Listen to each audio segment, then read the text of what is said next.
कि इंग्लिश में पति के हस्बैंड कहल जाला, ठीक, भोजपुरी में का कहल जाई हिंदी में पतिदेव कहल जाला, तो भोजपुरी में भतारे नु कहाई कि धर्म सनातन खतरे में है, तुम्हें बताने आई हूँ, कि तुम्हें बताने आई हूँ, जागो देश के हिंदू वीरों, तुम्हें जगाने आई हूँ।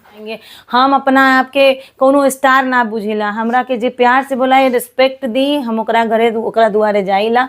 बाकी तू अगर लाख रुपया दे के दबंगई से बोलेबा तो हम वहाँ कबो ना जा सकीला। एक एल्बम गा करके अब हम ऐठे लागी और सीना चौड़ा करे लागी और जैकेट और जीन्स पहन के मंच पे चढ़े लागी, तो ये सब हमारा सभ्यता में नहीं खे। बता दूँ कि महिलाओं के बारे में तो आप सोच रहे हैं, वो मर्द के बारे में सोचा। जे खेसारी जी के परिवार बा, उनका बेटी भी देखती है, बेटी बड़ी हो गई है, बेटा भी बड़ा है। आपको खुद सोचना चाहिए कि किसी का परिवार बसा हुआ है तो आप उसके बारे में मीडिया में ऐसा बोल करके क्या करना चाहती हैं, क्या साबित करना चाहती हैं, वो भी 8-10 साल बाद। काजल राघवानी के मामले में जिस तरह से उनके द्वारा आरोप लगाया गया कि खेसारी लाल मेरे साथ इस तरह से व्यवहार किए, इस तरह से जो कार्य हुआ, वो कहीं ना कहीं एक्ट्रेस के जीवन को प्रभावित नहीं करता है। स्टार अब अपने आप में बने लगी, अब प्रोग्राम में लेट पहुंची, अब पैसा कही कि गाड़ी में भेजवाओ और उसके बाद मंच पे चढ़ के 1 घंटा में कही कि हम जाता नहीं, तो कोनो लड़का के दिमाग खराब हो जाए। जहाँ तक माइंड कॉन्सेप्ट है कि अश्लीलता हमारे गानों में नहीं है, लोगों के दिमाग में है। हमारे सामने अभी निशा पांडे जी हैं, कई बार रोहतास में इनके द्वारा कार्यक्रम प्रस्तुत किया जा चुका है। शुरुआत करते हैं इनसे, इनके जो भोजपुरी करियर है उसमें इनके द्वारा क्या क्या किया गया है, किस तरह का एल्बम दिया गया है, किस तरह से इनके द्वारा कार्यक्रम प्रस्तुत किया जाता है, तमाम बातों को जानने का प्रयास इनके माध्यम से किया जाएगा। सबसे पहले पब्लिक न्यूज पर आपका स्वागत है, रोहतास की धरती पर आपका स्वागत है। अपनी जो भोजपुरी जगत में जो भी आपने काम किया है उसके बारे में थोड़ा बता दीजिए। सबसे पहले मैं पब्लिक न्यूज़ के माध्यम से जितने भी हमार श्रोतागण देखत आ रहे सब करा के गोड़ छू के गोड़ लागतानी और सबको नमस्कार और प्रणाम करते हुए मैं बता दूं कि मुझे अब ज़्यादा कुछ बताने की ज़रूरत नहीं है, क्योंकि आपने इतना सारा सब कुछ पहले ही बता दिया है। करियर का स्टार्ट तो मैंने 2009 में स्कूलों में गाना गाती थी। उसके बाद मम्मी के साथ फर्स्ट टाइम मैं गई थी मुंबई में, जहाँ पे जुहू चौपाटी पे मेरी माता जी, आप लोग जानते हैं, अनीता राज जी हैं, जो कि बिरहा की एक सम्राट रह चुकी हैं और उनके अनेकों गाने हिट हैं। गोरी तोरी चुनरी बा लाल लाल रे मेरी माता जी का ही है, जो कि बाद में रितेश पांडे जी ने गाया हुआ है।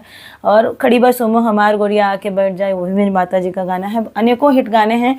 तो उनके जरिए मैं सबसे पहले जब छठ पूजा में गई हुई थी, तो वो एक परफॉर्मेंस का मुझे पहला स्टेज मिला था, जहाँ पे मैं पहली बार मंच पे किसी खड़े होकर के कुछ गुनगुनाई थी, जहाँ पे मनोज तिवारी जी, रवि किशन जी सब लोग थे। 2010 या 9 की बात है ये। अच्छा, भोजपुरी के बारे में जो लोगों के मन में जो कॉन्सेप्ट बना हुआ है, उस कॉन्सेप्ट के हिसाब से महिलाओं को इसमें जाने से लोगों को परहेज होता है कि नहीं, अपने घर के किसी महिला सदस्य को वहाँ इस इंडस्ट्री में आने से रोका जाता है, कहा जाता है कि नहीं फुहड़पन ज़्यादा है, वहाँ पर शोषण ज़्यादा है। आप एक लड़की हैं, बतौर महिला कलाकार, आप ब्राह्मण घर से आप हैं आप क्या महसूस करती हैं? देखिए क्या हुआ है ना, आपका नाम मैं सत्येंद्र चौबे, मैं भी चौबे जी। मैं बता दूं कि ब्राह्मण ठाकुरों के घर की लड़कियों को नहीं आने दिया जाता है, लेकिन अब मैं डंके के चोट पे ये कह सकती हूँ कि भोजपुरी में जितनी ब्रॉड माइंडेड लोगों का दिमाग हो गया है, और अब वो लोग एक एक चीज़ चुन चुन के गा रहे हैं। आप मुझे 1-2 साल से बता दीजिए कि कौन सा अश्लील गाना आया है, आपको कोई है सुनाई, ध्यान में है? मुझे नहीं लगता। भोजपुरी काफ़ी हद तक अब 90% सुधर चुकी है, क्योंकि जो सीनियर करते गए उसको जूनियर लोगों ने या जो नए कलाकार आए उसको फॉलो करते गए। कुछ जो थे 10% लोग, उन्होंने रातों रात हाईलाइट होने के लिए अश्लील गानों का सिलेक्शन किया कि मैं गा करके, जैसे बॉलीवुड में भी अब नाम लूँगी तो लोग चर्चा का विषय बना देंगे, लेकिन हनी जी जो गाते थे वो सारे गाने शुरुआत में उन्होंने कैसा गाया सबको पता है। सब गाने लगभग वल्गैरिटी से नज़दीक होता था, और बाकी के सोनू निगम जी और जो भी अरिजीत सिंह जी, ये लोग जो गाते थे तो वो लोग अच्छे अच्छे गाने गाते थे। तो अब जो है भोजपुरी में इतनी सुधार हो चुकी है कि मुझे लगता है कि बहुत अच्छे गाने आ रहे हैं, और मैंने अभी पर्सनली नबी नगर में मेरा शो था, तो लोगों का भोजपुरी को लेकर के यही कॉन्सेप्ट था कि मैडम ये सरकारी प्रोग्राम है और वीडियो साहब बड़ी रिक्वेस्ट किए कि देख लीजिएगा, हमारी इज्जत आपके हाथ में है। सूर्य मंदिर कार्यक्रम, सूर्य राघव मंदिर महोत्सव था। तो हमने बोला कि सर आप इतना डर क्यों रहे हैं, भोजपुरी में ऐसे 1000 गाने हैं जिनको गा करके हम लोग पूरी रात गा सकते हैं और उसको सुन करके आप नाचेंगे भी और आपको लगेगा भी नहीं कि ये गाना गंदा है। और जहाँ तक माइंड कॉन्सेप्ट है कि अश्लीलता हमारे गानों में नहीं है, लोगों के दिमाग में है। नहीं तो बॉलीवुड में बिकनी में अगर दीपिका पादुकोण जी अगर बढ़िया गाने पे परफॉर्म करती हैं तो उनको तो लोग अश्लील नहीं कहते हैं। और हमारी भोजपुरी की लड़कियां अगर लहंगा चोली पहन करके बढ़िया प्रॉपर पूरा बदन ढक करके दुपट्टा लगा के अगर डांस करती हैं तो वो अश्लील है। तो कहाँ से अश्लील है? आप गेटअप की बात नहीं होती है। जब भी कोई बात सामने आती है या जब जिक्र होता है तो ये कहा जाता है कि जिन शब्दों का प्रयोग किया जाता है किसी खास के नाम को लेकर तारीफ किया जाता है। खेसारी की अगर बेटी की चर्चा होती है, इस तरह की जो भाषा सुनाई पड़ती है उसको लेकर लोग कहते हैं कि नहीं, इस तरह से जो बातें सामने आती है इसलिए आपको उस इंडस्ट्री में नहीं जाना है। जो अभिभावक हैं उन लोगों के द्वारा इस तरह की बातें कही जाती है। आप क्या महसूस करती हैं इस विषय पे? मैं यही कहना चाहूंगी कि सब ना मजा लेने वाला लोग है, जो छोटा छोटा यूट्यूबर्स वाला लोग होता है। खेसारी जी और पवन भैया भाई भाई हैं, दोनों लोग गला मिलता है, दोनों लोग साथ बैठ के खाता है, कोई किसी के बारे में कुछ नहीं बोलता है। बस उसके पक्ष में जैसे पवन भैया कोई बात बोलेंगे मंच पे मस्ती में या मजाक में या ऑन परफॉर्मेंस मुंह है भाई, कुछ ना कुछ निकल जाएगा, उसको लोग पकड़ लेंगे। एक बात को एडिट करके वो कटिंग कर करके और वो खेसारी जी के मंच को जोड़ करके वायरल करने के चक्कर में रहते हैं। बाकी क्या पवन भैया बेवकूफ़ हैं कि किसी की बेटी के बारे में ऐसा कुछ कहेंगे, या खेसारी जी बेवकूफ़ हैं कि अपनी बेटी को बेइज्जत करने के लिए आगे लाएंगे? तो ये सब सिर्फ टारगेट करने का और व्यूज़ पाने का तरीका है। बाकी आपको बता दूं, जहाँ तक शब्द की आपने बात करी, एक आपने बोला कि शब्द लोग ऐसा यूज़ करते हैं, तो शब्द के बारे में हम एगो बात सबकरा से खुल के कहल चाहता नहीं कि एगो बात बताई कि इंग्लिश में पति के हस्बैंड कहल जाला, ठीक, भोजपुरी में का कहल जाई? हिंदी में पति देव कहल जाला, तो भोजपुरी में भतारे नु कहाई? आप बताइए क्या कहेंगे? अगर भतार हम लोग बोलते हैं तो उसमें गलत क्या है? तो ये सब कॉन्सेप्ट माइंड का है। लोगों ने भोजपुरी को नीचे गिराने की कोशिश की है, लेकिन कुछ लोगों में अभी देखिए भोजपुरी किस तरह इस तरह आगे बढ़ रही है कि हनी सिंह भी भोजपुरी गा रहे हैं, पवन सिंह भी बॉलीवुड में जा रहे हैं। तो मैं सबसे यही अनुरोध करूंगी कि रउआ लोगन भी दिमाग के बड़ा करी जा, दिमाग के खोली जा। अपना बेटी बेटा जे भी बा घर में कलाकार बनल चाहता ओकरा के रउआ सब साथे जाके सपोर्ट करी जा। ऐसा नहीं कि सब दुनिया खराबे बा, अगर 70% खराब बा तो 30% बढ़िया बा, तबे धरती चलता। अच्छा, नहीं, ये बातें जो आप कह रही हैं, इस बात को लोग जो स्टेज शो होता है, गोलू राजा अनुपमा यादव जिस तरह से दिखाई पड़ते हैं, जिस तरह से आपस में लड़ते हुए, अभी एक कोई और गायक हैं जिनके साथ अभी लगातार विवाद, छोटू सरिया के नाम जुड़ा जा रहा है उनके साथ, जिस तरह से ये स्टेज शो के दौरान दिखाई पड़ता है, आपको नहीं लगता है कि इससे पारिवारिक जो भी महिलाएं हैं उन पर असर पड़ रहा है? अगर गोलू राजा अगर किसी मंच पर अनुपमा यादव को इस तरह से अभद्र भाषा का प्रयोग करते हैं या गोलू राजा को लेकर जो शब्द सुनाई पड़ती हैं, आपको नहीं लगता है कि उससे कहीं ना कहीं जो महिलाएं हैं या जो श्रोता है उन पर असर पड़ता है? अब आपको बता दे रहे हैं चौबे जी कि गोलू राजा खराब तन को नहीं खन। हम पर्सनली गोलू राजा को अब भी फ़ोन करेंगे तो बंदा पहले प्रणाम करता है। बुरा क्या लगता है कि आप मेरे मित्र हैं, ठीक, मैं आपको सपोर्ट करती हूँ या आप आज मीडिया के थ्रू मुझे सपोर्ट कर रहे हैं, मुझे प्रमोट कर रहे हैं कहीं ना कहीं से। आज हम बड़का स्टार बन जाए बॉलीवुड के तो का रहुआ के हम चिनब ना? तो उन्हीं वही गलती भई रहे कि अनुपमा के क्यों जानत ना रहे। पुदीना से पहले अनुपमा के कोई जानता नहीं था, वो खाली न्यूज़ में आकर के अपने आप को टीआरपी देने के लिए क्या है कुछ नहीं, मुझे नहीं पता, लेकिन मैं जहाँ तक जानती हूँ गोलू राजा ने एक एक मंच दिया है उनको, निशा उपाध्याय को और अनुपमा को, as a friend as a supporter. एक एक छोटा छोटा मंच पे जहाँ जहाँ वो लड़का गईल तहाँ तहाँ ले जाके इन लोगन के मंच दिहलस, मंच पे खड़ा होके के सहूर भी सिखौलस ना। तो केहू अब इतना बड़का स्टार नहीं किया, और वो स्टार अब अपने आप में बने लगी।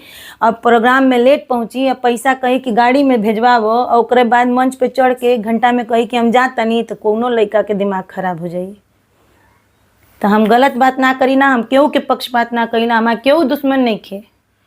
लेकिन आपको ये नहीं लगता है कि जिस तरह से काजल राघवानी के साथ हुआ, जो विवाद सामने आया, क्या चीज काजल राघवानी के साथ काजल राघवानी के मामले में जिस तरह से उनके द्वारा आरोप लगाया गया कि खेसारी लाल मेरे साथ इस तरह से व्यवहार किए, इस तरह से जो कार्य हुआ, वो कहीं ना कहीं एक्ट्रेस के जीवन को प्रभावित नहीं करता है?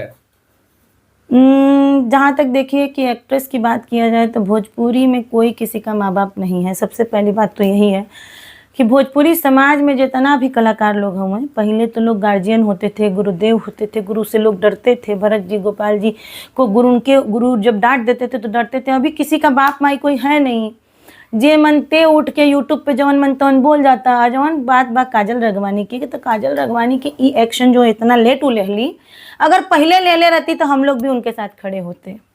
लेकिन उन्होंने जो भी किया इतने लेट किया, और क्यों किया, किस बात के बाद किया, वो सब हम नहीं जानते हैं। हम ना ही किसी के विवाद में पड़ते हैं। रही बात कि अपना आपके जे बहुत बड़का बना था, ई धरती है, ई गोल चक्र है, यहाँ से शुरू हुई तो यहाँ ख़त्म हुई, यहाँ से शुरू हुई तो यहाँ ख़त्म हुई। तो किसी को किसी के बारे में इस तरह अब नहीं बोलना चाहिए। और बात आप कर रहे हैं चौबे जी, तो बता दूं कि महिलाओं के बारे में तो आप सोच रहे हैं, वो मर्द के बारे में सोचा। जे खेसारी जी के परिवार बा, उनका बेटी भी देखती है, बेटी बड़ी हो गई है, बेटा भी बड़ा है। आपको खुद सोचना चाहिए कि जी किसी का परिवार बसा हुआ है तो आप उसके बारे में मीडिया में ऐसा बोल करके क्या करना चाहती हैं, क्या साबित करना चाहती हैं, वो भी 8-10 साल बाद। अच्छा, एक चीज बताइए, आपको शादी करना था तो उसी समय आप एक्शन लेती ना। अच्छा, हम ये कहना चाह रहे हैं, ब्राह्मण समाज से आती हैं, इस समाज का कितना सपोर्ट आपको मिल रहा है?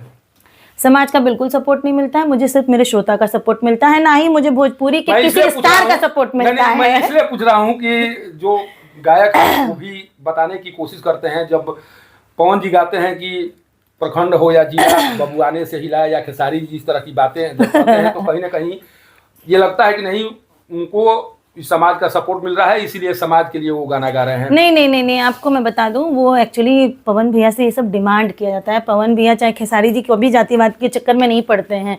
वो लोग एक कलाकार हैं, उन लोग छोटे कास्ट के दरवाजे पे भी जाते हैं प्रोग्राम करने, बड़े कास्ट के दरवाजे पे भी हम लोग प्रोग्राम करने जाते हैं। तो हमारे लिए कोई कास्ट मायने नहीं रखता, कलाकार की कोई जात नहीं होती है। बात आपने एक चीज़ और कहा था, मुझे अभी याद आया, छोटू छलिया और निष्ठा जी वाली, वही वाली बात हुई कि छोटू छलिया जी 8 साल तक अपना चेला बना करके, अपना बच्चा बना करके, अपना बहन बना करके किसी को सिखा रहे हैं, पढ़ा रहे हैं। उसके सामने मंच पे वो उनकी बेइज्जती करेगी तो कोई कैसे बर्बाद करेगा, मतलब कैसे बर्दाश्त करेगा। इसके पहले छोटू जी ने, मैं क्या पूरी इंडस्ट्री जानती है, निष्ठा से पहले बेबी काजल को उन्होंने ही खड़ा किया है। बेबी काजल को कोई नहीं जानता था, लेकिन छोटू जी ने अपने मंचों पे ले जा करके उनकी प्रमोशन कराई। कहीं ना कहीं यूट्यूबर भाई लोग भी अपना चला करके उसको जो परफॉर्मेंस होता है लोगों को प्रमोट करते हैं। तो ये सब टीआरपी पाने का तरीका है। अभी तक कितने कलाकारों के साथ आपने मंच साझा किया है? मुझे नहीं लगता कि ऐसा कोई कलाकार बाकी है, चाहे सीनियर हो चाहे जूनियर हो। मैं सबके साथ कलाकारी करती हूँ, और अपने मंच पे से आती हूँ तो मैं ये भी नहीं पूछती कि मेरे साथ गाने कौन आ रहा है।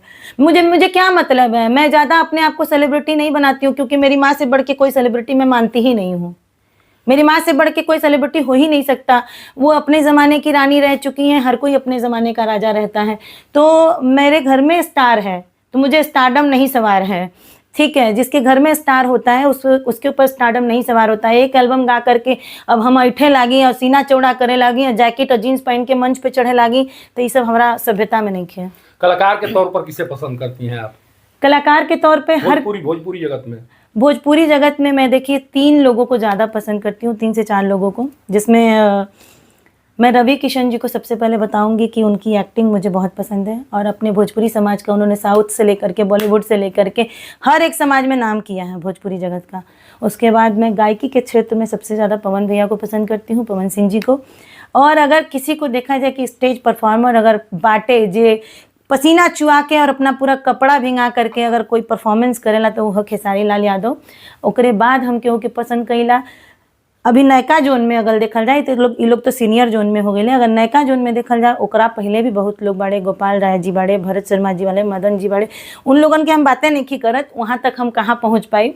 लेकिन अभी नयका में देखल जाता अंकुश राजा आपके जिला जवार के खूब नाम करत अरे, आपके यही हम जानना चाह रहे थे, निशा पांडे जी की नजरों में अंकुश राजा जी का कार्यक्रम कैसा होता है, किस तरह का उनका परफॉर्मेंस होता है, यही जानने की कोशिश कर रहे थे। अच्छा, उसके बाद हमारे कल्लू जी आपके बक्सर के बहुत बढ़िया परफॉर्म करते हैं, बहुत अच्छा गाना गाते हैं। तो मुझे मेरी देखिए चौबे जी, हमें को साफ बात जानीला, हमके अपना ऊपर अगर कॉन्फिडेंस बात तो हमरा के केहू औरों से लेवे देवे के मतलबे नहीं खे, ना हम केहू में बोली ज़्यादा, ना केहू से हम ज़्यादा रिस्पेक्ट मांग पावे के मतलब अथवा उम्मीद करीला। हमरे कोनो दिक्कत नहीं है, हमरा के रिस्पेक्ट देबा तो रिस्पेक्ट पैबा, ना देबा तो ना पैबा। अच्छा, कभी आपको इस तरह का एहसास हुआ है मंच पर कार्यक्रम प्रस्तुत करते समय कि नहीं कुछ इस तरह की हरकत हुई हो जिसके बाद लगा हो कि नहीं हमको इस क्षेत्र में नहीं आना चाहिए, या उस तरह का सहयोग नहीं मिला हो, कभी इस तरह का एहसास हुआ है आपको?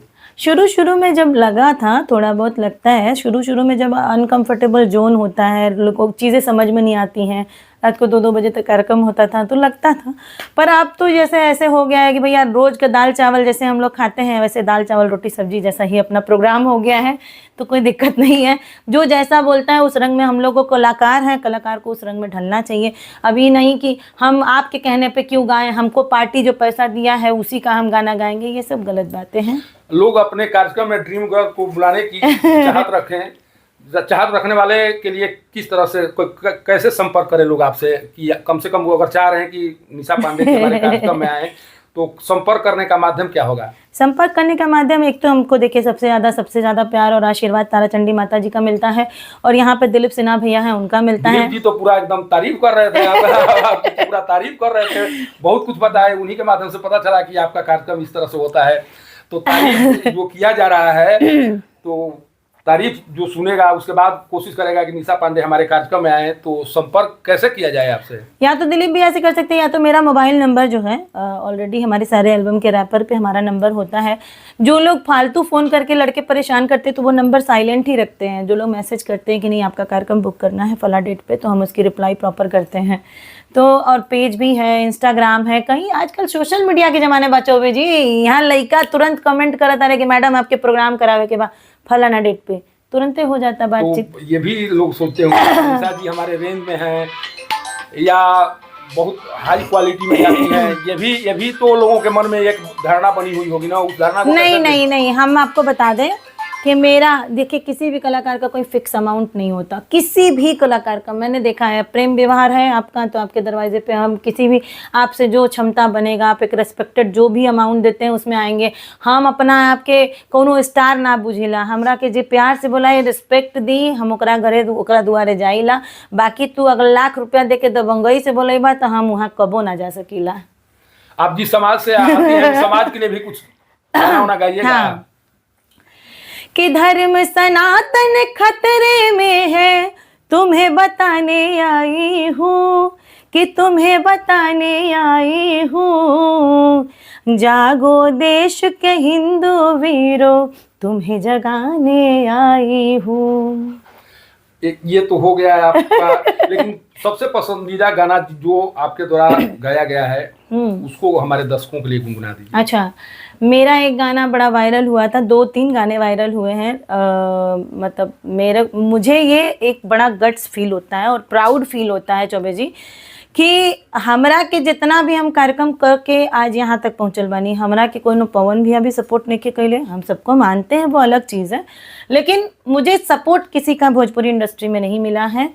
तो ना ही दिनेश चाचा ने मुझे सपोर्ट किया, एक्टिंग मुझे उनकी भी बहुत पसंद आती है, दिनेश लाल निरहुआ जी का, और ना ही मुझे किसी ने सपोर्ट किया। हाँ ये है मंच पे मिलते हैं, लोगों का आशीर्वाद मिलता है, बस उतने का हम उम्मीद करते हैं, बाकी हम क्यों में ज़्यादा घुसी ना।